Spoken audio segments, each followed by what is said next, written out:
Hello, everybody. Welcome to my live campaign. Uh, I hope everyone's doing well. So, uh, I'm a little nervous, I won't lie. So, when we get my reading glasses on, I guess. I don't know, I thought the sunglasses would look cool, but gotta read. Got to read. So, if you come in, what I'm going to do is I'm going to read a speech and I'll take your questions afterwards, which the speech is honestly not that wrong. So, yeah. So, the speech is called Hope. And this campaign I'm running on, which I know I'm a little too young to be running for president, I'm only 23, but I'm starting my campaign a little early. It's everything to do with hope. So here we go.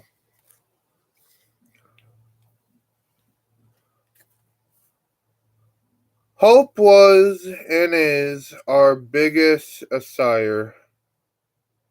We need hope. Hope comes in many things: God, love, togetherness. Hope is not for white or black or Asian, but it's for all. Hope is to wake up in a safe day. Hope is to wake up with no wars. Hope is to bring each other real hope. And that's what I hope to do. It doesn't matter what your skin color looks like. It doesn't matter what your sexuality is. It doesn't matter what religion you are from. It doesn't matter what a political ideology you have. All it matters is you, your character. And that's my speech. How was it? I will take your questions if you're there. You can ask me anything about my campaign. But until I see comments, what I'm gonna do actually is talk about something that I feel is very dear and near to my heart, and that is the country coming together.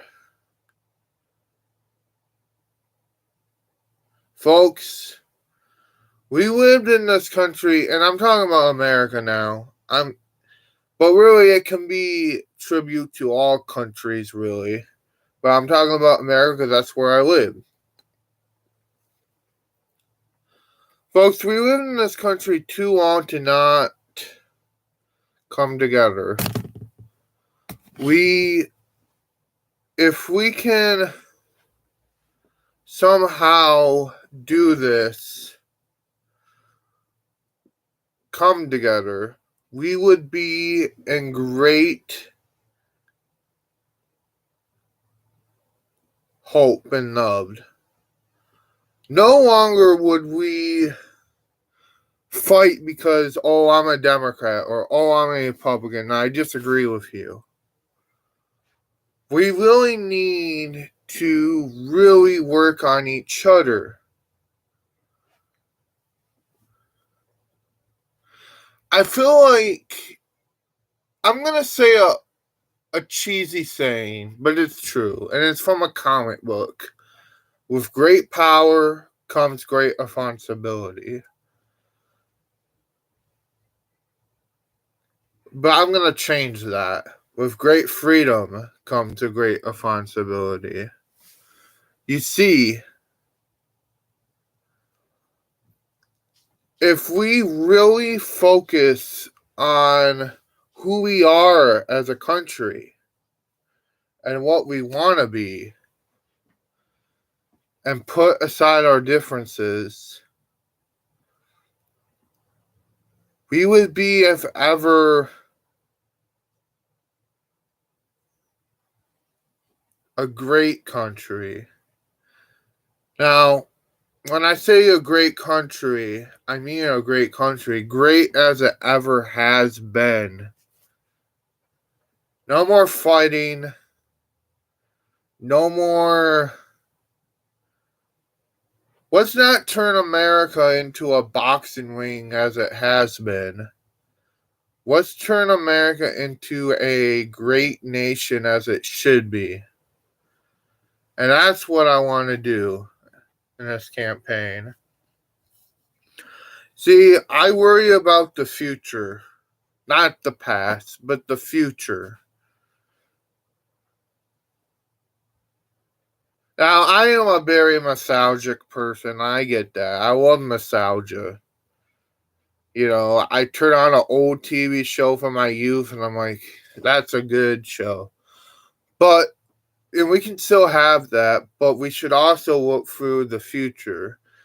Nostalgia is a powerful tool, but we never talk about the bad things what come with nostalgia, do we? No. That's because nostalgia is very hypnotizing.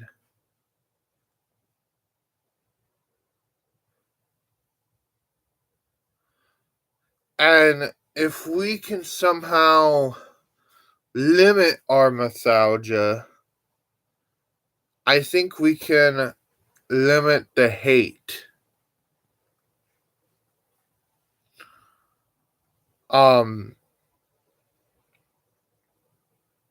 If we can somehow take away one thing from the past, though, and I'm going to quote one of my favorite presidents. Don't ask what this country can do for you. Ask what you can do for this country. JFK. John F. Kennedy. I think in many cases we forgot about that, did we? I think both sides, the left and the right, always want to know, what can this country give me? What can I? The thing is, what should we do for this country? You know, and the right does this too. You know, they say they don't, but they really do. So do the left. It's really just a big ball game to them all, and it shouldn't be a ball game.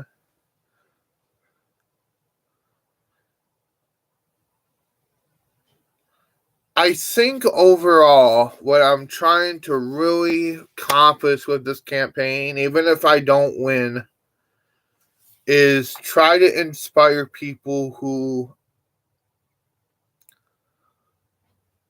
maybe can do a better job than I can do, but really focus on hope and hope alone.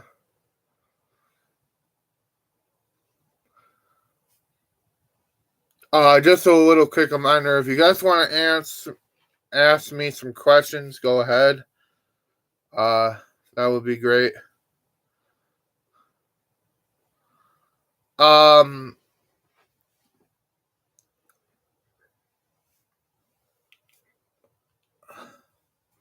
Anyway,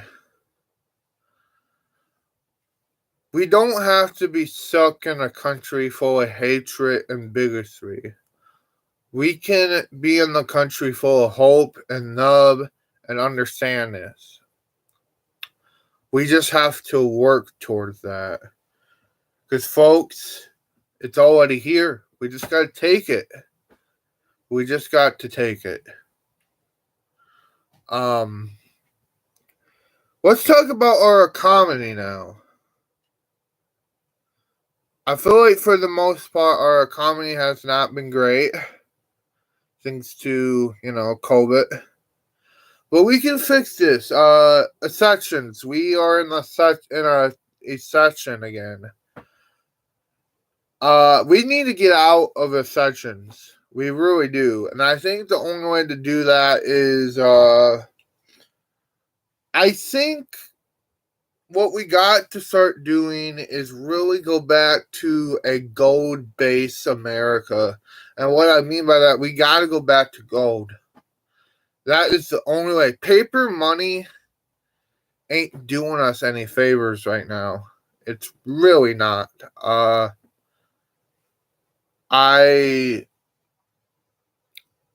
can, we're running out of currency. It's true, and it's all because of this paper money we made ourselves. But if we can somehow get out of that and go back to gold, I think things would be better. Granted, sometime in the future we may lose gold and we will have to do something else. But for the meantime, we may have to go back to gold. Another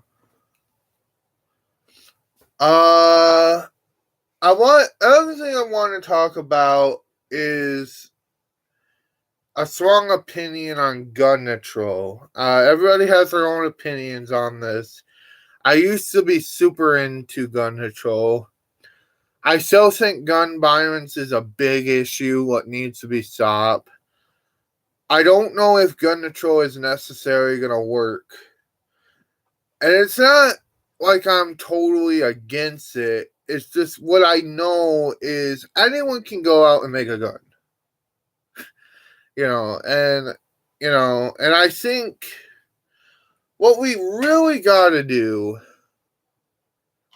is really have stronger gun laws.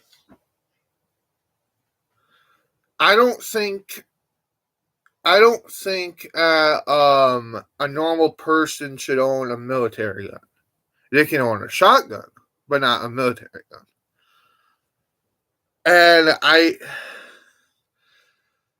And the reason why I think this is just because there are a few things what get me.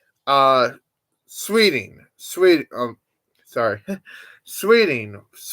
for example. I can't talk today.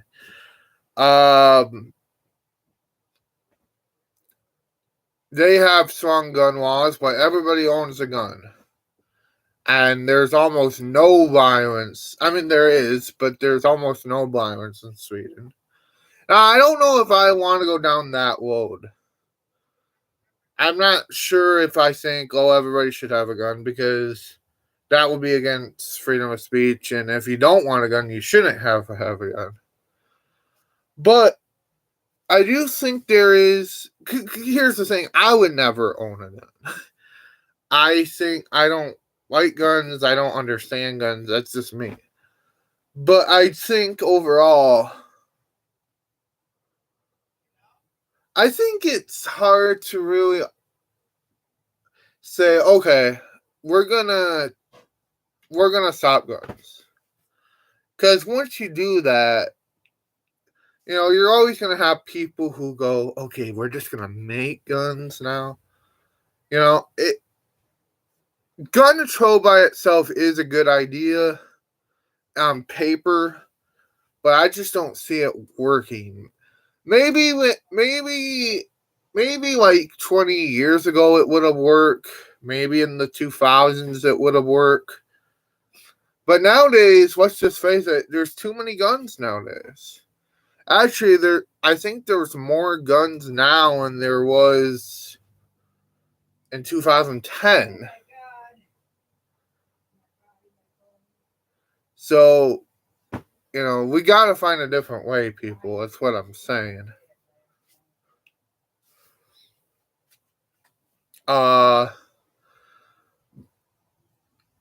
So to take away from this live stream is just hope. Now that doesn't mean I have all the answers, because I don't. but I hope we can do something. And like I said, even if I don't win president in the future, I do hope that someone who does can really focus on hope. And the thing is, we can really focus on hope because I'm Gen Z, even if I like it or not. But I'm Gen Z. I am the future, technically. I also have cousins. They're what Gen Mega or whatever. They're the future too. So I want to try to raise the future up to be good people who can really take charge. Because let's face it, even though how much we make fun of the baby boomers, it's gonna come a day where the baby boomers eventually die, sadly, and and we have to really step up to the plate. Phoenix. Hey Jane, I can't say wrong, but will say as long as I can. Well, that future. Gen Z is the future. What are you talking about? Well, I've been talking about a lot of different things, Phoenix. I've been talking about what I think about gun control, and now I'm talking about Gen Z and what Gen Omega, I think it's called, be in the future, and we really need to take charge and be the future. Because when all the baby boomers die and all the millennials die, who is really gonna take charge? Well, we have to take charge, and we have to really focus on us being the future now, which is scary, but it's true. And I think the big point now is we have to really focus on being the future. The future of large. And I hope that someday, because I understand, sadly, my grandparents ain't gonna live on forever. I understand my mom won't live on forever, and she's younger. We have to really focus on being the future now. How will you take charge? Well, I have to learn to pay taxes first of all. Everybody does at some point. And I think overall, just take charge and trying really hard to focus on real life. Real life is really scary. Let's face that. It's scary. But if we don't focus on real life, where will we be?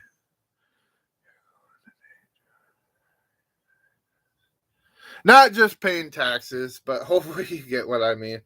But paying taxes and bills, and also I want to be president someday, and I even said, if I don't become president, that's fine, but I hope that I can make my voice heard, and that's my biggest thing. I want to make my voice heard for the future and all that stuff.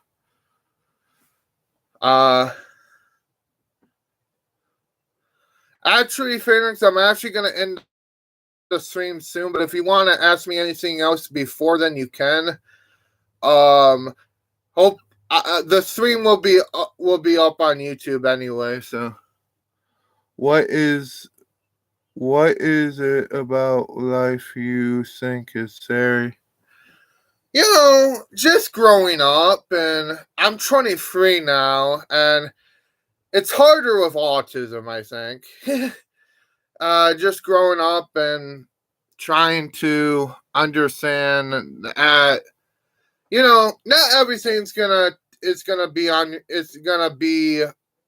everything is gonna be for you, but once you get into it, it'll be better.